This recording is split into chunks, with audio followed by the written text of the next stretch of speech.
Donc, pour revenir à cette marque de la bête, dont Saint Jean nous dit clairement, c'est la marque du diable. Bon, donc il faut bien s'imprégner de l'idée quand même que si on veut le faire de façon simplement, je dirais, dans le monde d'aujourd'hui, beaucoup de gens commencent à le concevoir, c'est-à-dire que si le diable gouvernait le monde, il ne gouvernerait pas autrement. C'est un pacte faustien qu'on fait avec le diable, on essaye un marché de dupes malin qui se laisse tromper. Je vous en ai parlé précédemment, c'est le pacte de la franc-maçonnerie, décrit par Oswald Wars. Non, c'est un pacte irrémissible. Il n'est pas écrit avec une plume trempée dans le sang. Non, il n'est pas comme ça, mais il est irrémissible. Ce pacte, donc, certains se disent « Oh ben, je vais prendre le passeport sanitaire parce qu'on ne va pas me le tatouer sur le front ni sur la main. » Non. Mais si c'est une préfiguration, ça veut tout simplement dire qu'il est absolument équivalent. Absolument équivalent.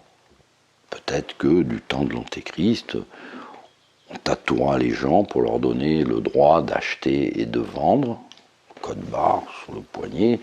Aujourd'hui, on a un smartphone, on a un QR code et on a accès, et notez bien que pour le moment, ça vous donne accès surtout à ce qui concerne le loisir, je vais dire, mais là où ça va devenir plus compliqué, c'est au moment où on va commencer à vous dire, bah écoutez, si vous n'avez pas le QR code, alors ils peuvent vous faire des genres de joyeuseté, ça a commencé, c'est-à-dire vous n'avez pas accès à telles écoles.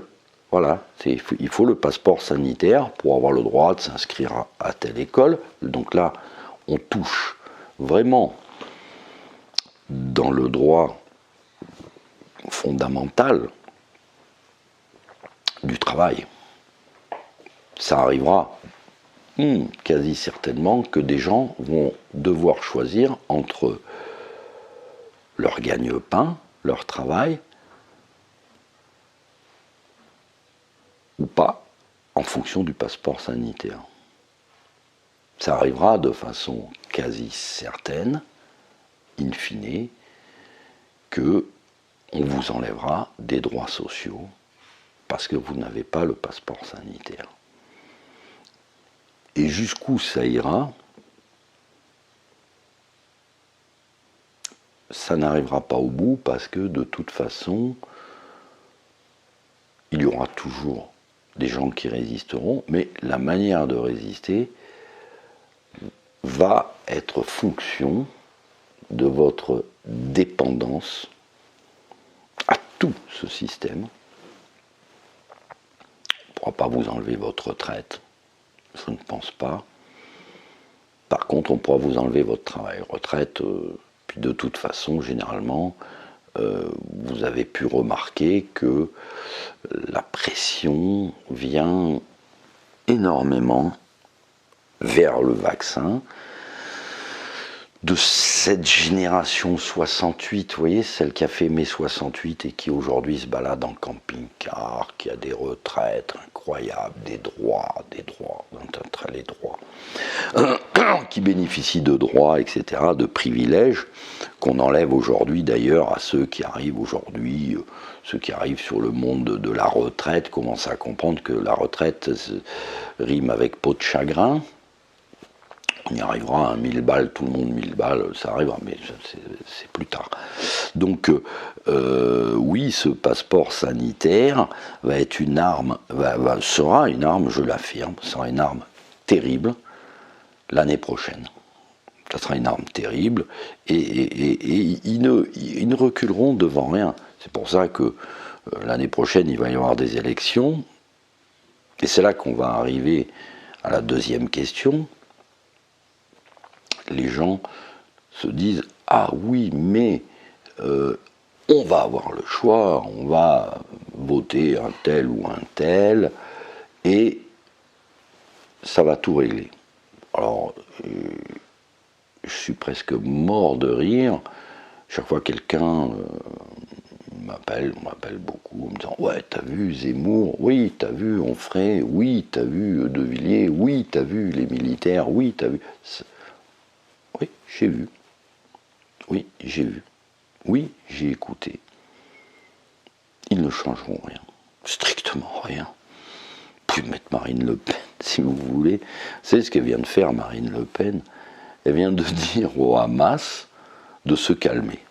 Écoutez, moi je dirais à Marine Le Pen, quand même, pour quelqu'un qui prétend nous sauver des migrants et de sauver la France, je pense quand même que s'il y en a qui ont le droit d'être en colère, parce que ce qui vient d'arriver quand même en Israël, c'est suite quand même à le point de friction capitale, c'est quand même la spoliation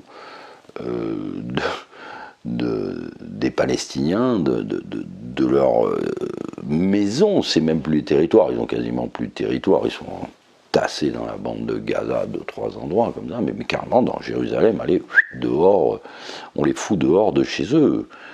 Donc, et puis également, de toute façon, les Israéliens, faut arrêter de tortiller du cul pour chier droit, veulent raser la mosquée Al-Aqsa et veulent refaire le temple.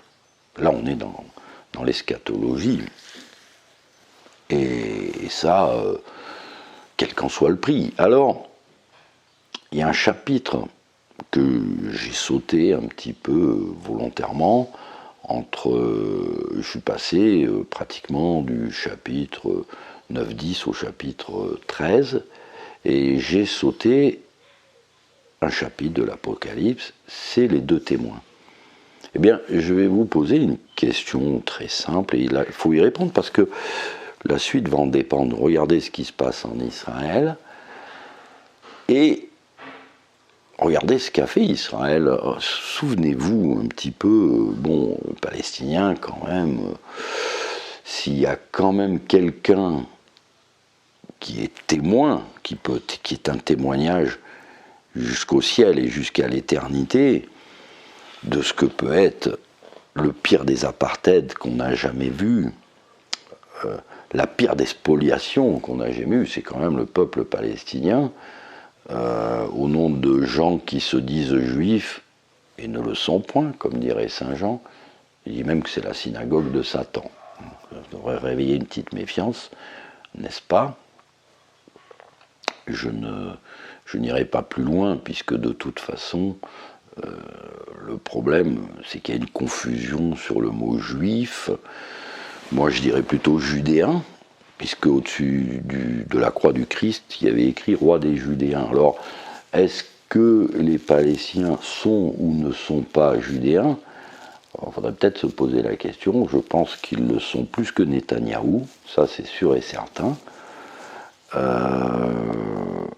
Et puis après, il y a un autre témoin quand même de cette iniquité, c'est quand même le Liban, voyez-vous. Et il s'avère que, aujourd'hui, les deux témoins, vous savez, dans l'Apocalypse, au chapitre de l'Apocalypse, ils témoignent contre la bête, ils sont assassinés, et ils ressuscitent. Et ils ressuscitent. D'un coup, ils réapparaissent.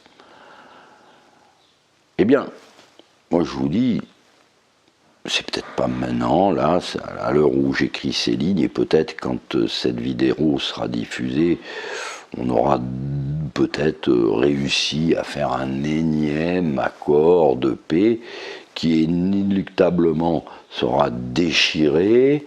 Ceux qui ont envie de voir combien de résolutions de l'ONU Israël a bafoué, alors là c'est un record stratosphérique. Combien de traités n'ont pas été respectés? Je crois qu'il n'y a que les Américains avec les Indiens qui ont fait mieux. Donc, oui, à un moment donné, l'embrasement aura lieu au Moyen-Orient, je l'affirme. La Troisième Guerre mondiale partira de là-bas. Alors il y a des gens qui vous diront, ouais, mais elle a commencé il y a longtemps, ou c'est la quatrième. Non, non, non, non, c'est pas comme ça. C'est pas comme ça. Une guerre mondiale, il y a déclaration de guerre, il y a conflit sur le terrain, ça pète de partout. Et de toute façon, l'Iran se prépare, la Syrie se prépare, l'Irak se prépare. Je lis l'actualité tous les jours de ce qui se passe là-bas. Et les gens comprendront à ce moment-là qui sont ces 200 millions de guerriers de l'Euphrate qui se tenaient prêts pour le jour, l'heure, le mois, l'année, qui se tenaient prêts, qui se sont réveillés. Le 15 janvier 1991, les temps pour Dieu ne sont pas le temps des hommes, et en fait, qui vont déclencher une guerre, et quand le jour où le Hezbollah, l'Iran et la Syrie entreront en guerre contre Israël, les 4 pays qui bordent le grand fleuve Euphrate, et la Turquie, je vous rappelle que l'inénarrable Erdogan est celui qui est actuellement le plus véhément contre Israël. Voilà, donc vous avez Turquie, Irak, Iran, Syrie. Actuellement, les Irakiens sont en train d'essayer de virer les Américains de l'Irak. L'actualité n'en parle pas, mais c'est continuel. Les Syriens aussi, les chiites. Donc, avant que cette guerre n'éclate, vous aurez vu la queue de ceux qui vont aller chercher la marque de la bête, ou la préfiguration de la marque de la bête. Vous la verrez, ils vont le demander, il n'y a même plus besoin, et il restera un tout petit nombre de gens qui refuseront cette marque. Et à ce moment-là, quand vous verrez des temps très difficiles arriver, où c'est carrément vos moyens de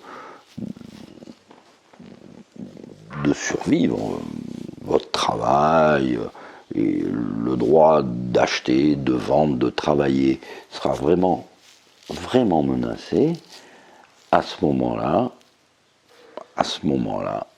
à la fin, vous aurez la Troisième Guerre mondiale et certainement une guerre civile en France, mais avant, il y aura ce marquage qui a commencé, qui est une préfiguration ou pas. Je laisse à chacun le soin d'en juger. Mais regardez bien ce qui se passe au Moyen-Orient. Vous voyez ce qui se passe aujourd'hui dans l'actualité. Maintenant, même les élites commencent à parler de guerre civile. Bon, c'est quand même curieux, puisque ça fait quand même, depuis la fin de la Deuxième Guerre mondiale, que tout a été fait tranquillement, doucement, à la vitesse de Dieu.